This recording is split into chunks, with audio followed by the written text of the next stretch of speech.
There's at least one Tampa family that says they can't even begin to think about those beefed up rates because they still don't have power 4 months after Hurricane Ian.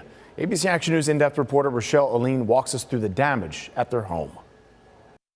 Cables and an open ceiling is how a Tampa family has been living since Hurricane Ian.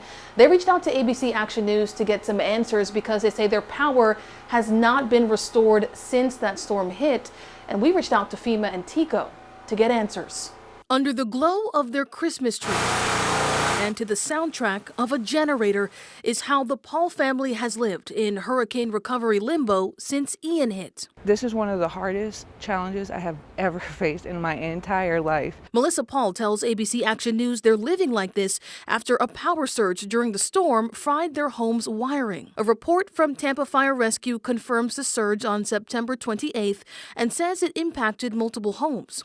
Paul says crews had to cut into her ceiling to put out smoldering wires. People don't prepare for this. Like when the hurricane's coming through, you think go to the store, get water, get toilet paper, get whatever you have to get, but you don't think you're going to have to live like this for months. Tampa Fire Rescue listed the cause of the surge as an act of nature. But despite an inspection, documents show FEMA has denied Paul's claims to help pay for repairs because they say the damage was not caused by the disaster. But they did offer her $300 for miscellaneous expenses. Paul has been quoted anywhere from $12,000 to upwards of $20,000 to get this work done. And she says she's been writing and reaching out to FEMA to appeal their decision. Every single day I call FEMA for an update. ABC Action News also reached out, and earlier today, FEMA initially told us they wouldn't be able to get us an answer on Paul's case in time for our story.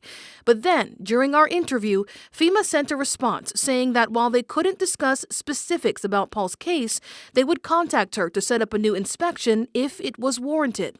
It's a response that doesn't give Paul much hope. I've asked for a re-inspection after the first inspection. And it leaves her and her family still waiting in limbo. In Tampa, Rochelle Aline, ABC Action News.